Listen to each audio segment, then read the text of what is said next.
जंगल में सभी पशु पक्षी अपने कार्यों में व्यस्त थे। तो वहीं जंगल की सबसे चुलबुली चिड़िया गुनगुन जंगल की सैर करते हुए जंगल के सबसे घने हिस्से में आ जाती है, जहां वो देखती है कि नदी किनारे जमीन पर एक मछली तड़प रही थी। तो गुनगुन तुरंत उड़ते हुए वहां आ जाती है। अरे, ये बेचारी मछली जमीन पर कैसे तड़प रही है? मुझे इसकी जान बचानी चाहिए। तभी गुनगुन उस तड़पती हुई मछली को उठाकर नदी में छोड़ देती है और वो मछली तैरने लगती है। ये देखकर गुनगुन मुस्कुराते हुए वहां से जाने लगती है। तभी उस नदी में से एक तेज रोशनी निकलती है।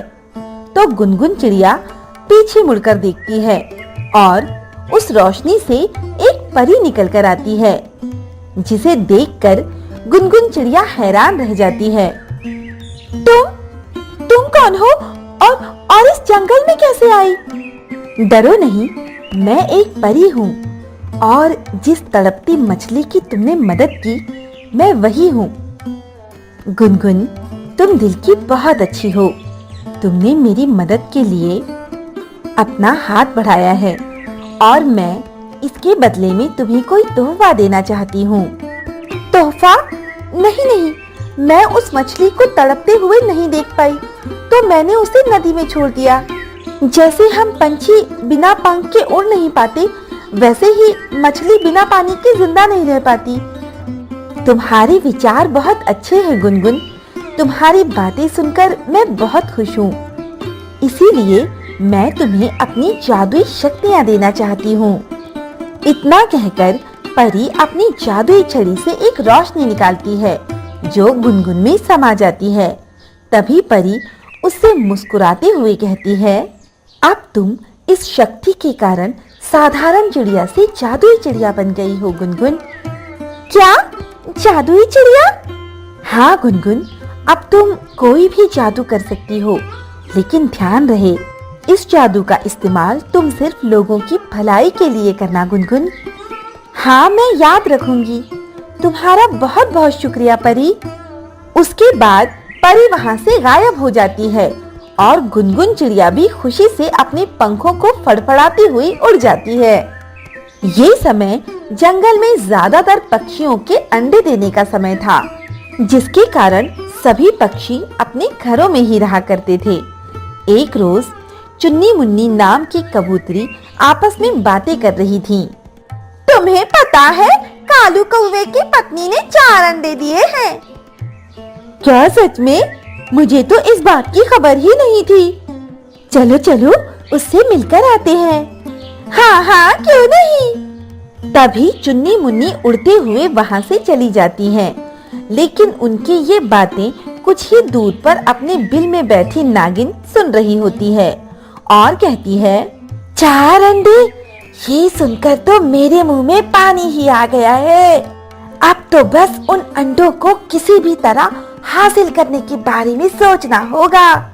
जंगल की वो नागिन बहुत ज्यादा लालची थी, जिसके कारण जंगल के पशु पक्षी उसे ज्यादा बात नहीं किया करते थे। ऐसे ही समय बीतता है और गुनगुन चिड़िया अपनी जादुई होने की बात जंगल में किसी को नहीं बताती। एक रोज जब सभी को भूख लगी होती है, तो गुनगुन सभी से दूर जाकर अपने जादू से सभी के लिए बढ़िया बढ़िया पकवान ले आती है। अरे वाह, इतने बढ़िया बढ़िया पकवान! हाँ, क्या खुशबू है इन पकवानों की। आज तो खाने में मजा ही आ जाएगा। हाँ दोस्तों, क्यों नहीं, ये पकवान तुम्हारे ही लिए हैं, जी भर के खाओ। सभी पक्षी उन पकवानों को खाने लगते हैं। इन पकवानों की खुशबू अपने घर में अंडों की रखवाली कर रहे कालू कौवे तक भी पहुंचती है।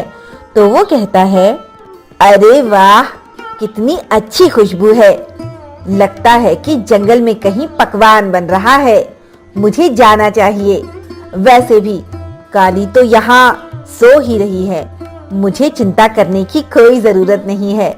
मैं बाहर जाकर आता हूँ। कालू वहां से चला जाता है और काली गहरी नींद में सो रही होती है। तभी वहां रेंगती हुई नागिन आ जाती है और अंडों को देखकर उसकी आंखों में चमक आ जाती है, जिसके बाद वो बिना कोई आवाज किए एक एक अंडे को खा जाती है। और वो गहरी नींद में सो रही काली को इस बात की खबर तक नहीं होती। कुछ ही देर में कालू अपने घर वापस लौटता है तो देखता है कि काली जोर जोर से रो रही थी। काली, क्या हुआ? तुम इतना रो क्यों रही हो?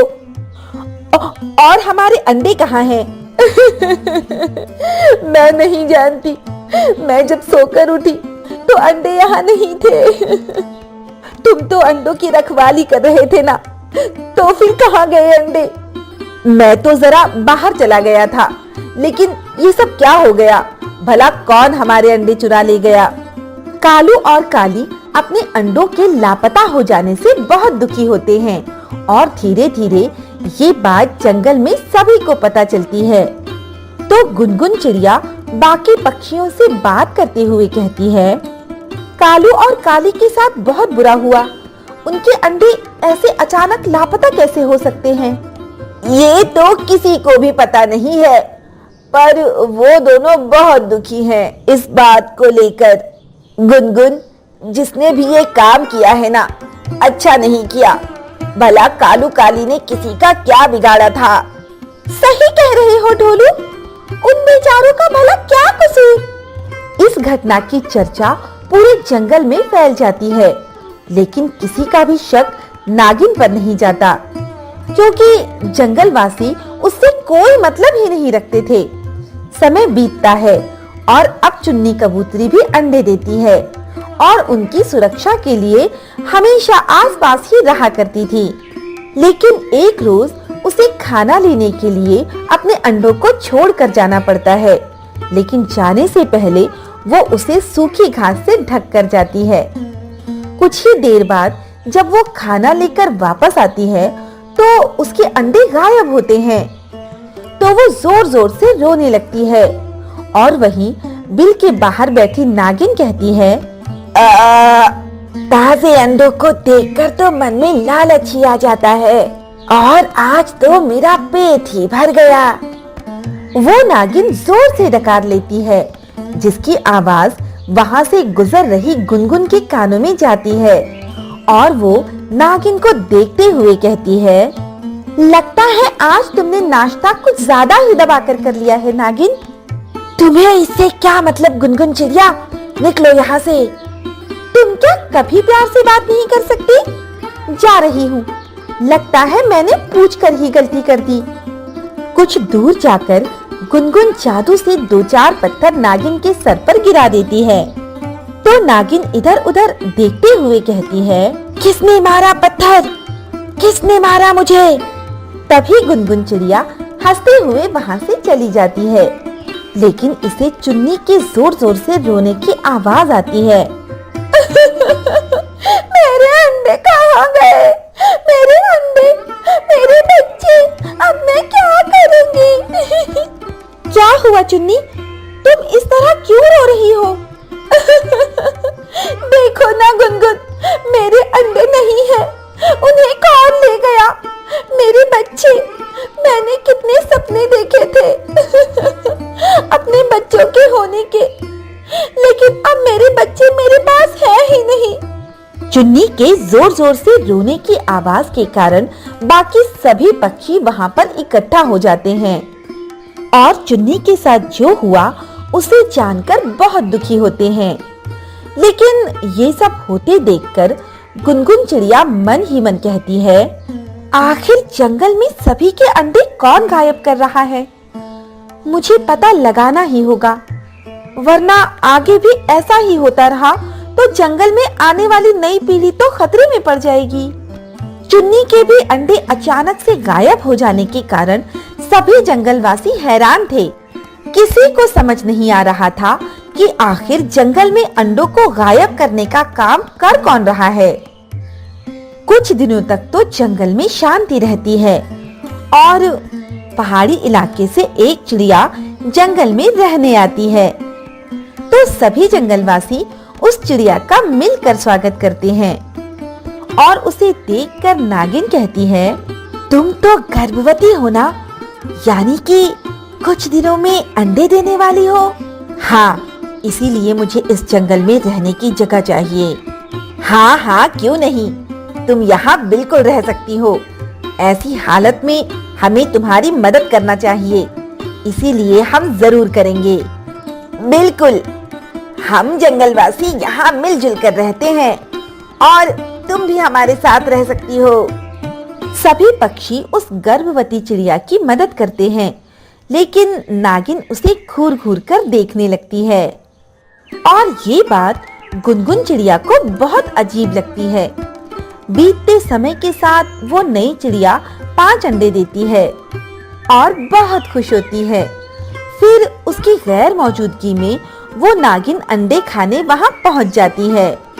तो दूसरी तरफ गुनगुन नागिन के पास उसे देखने आती है, तो उसे नागिन वहां नहीं मिलती। ये नागिन यहाँ नहीं है, कहीं मेरा शक सही तो नहीं? मुझे अभी इस चिड़िया के घर पहुंचना होगा। तभी गुनगुन अपने जादू से गायब होकर उस चिड़िया के घर पहुंच जाती है, जहां नागिन पहले से ही मौजूद होती है। नागिन चिड़िया के अंडों को खाने ही जा रही थी कि तभी गुनगुन चिड़िया उसके सर पर एक पत्थर मार देती है और उसका ध्यान भटकने पर अंडों को जादू से वहां से हटाकर पत्थर के अंडे ले आती है, जो दिखने में तो अंडों जैसे ही थे, लेकिन होते वो पत्थर हैं। जैसे ही नागिन उन अंडों को खाती है, उसके सारे दांत टूट जाते हैं और वो जोर से चिल्लाती है। तभी वहाँ चिड़िया और बाकी सभी लोग इकट्ठा हो जाते हैं। मेरे अंडे, तुमने मेरे अंडे खाए? आह, अरे नहीं नहीं, वो पत्थर है, पत्थर। आह, चिड़िया, तुम चिंता मत करो, तुम्हारे अंडे बिल्कुल सुरक्षित हैं। ये पत्थर के अंडे तो मैंने इस लालची नागिन को भ्रमित करने के लिए रखे थे। क्या मतलब है तुम्हारा गुनगुन? यही कि जंगल के सभी अंडों को गायब करने वाला कोई और नहीं, बल्कि ये नागिन है। इसने ही अपनी लालच के चलते सबके अंडे खाए हैं। गुनगुन की बात सुनकर जहाँ सभी पक्षी हैरान रह जाते हैं, तो वहीं नागिन भागने लगती है। तो सभी पक्षी मिलकर उसे घेर लेते हैं, जिसके बाद वो नागिन खुद ही सबको सच बता देती है। फिर सभी पक्षी उसे बहुत भला बुरा कहते हैं और साथ ही उसे जंगल से निकाल भी देते हैं। और इस तरह जादुई चिड़िया गुनगुन अपने जादू से चिड़िया के अंडों को सुरक्षित करती है और साथ ही उस लालची नागिन को उसके किए की सजा भी मिलती है। तो दोस्तों, कैसी लगी आपको हमारी कहानी?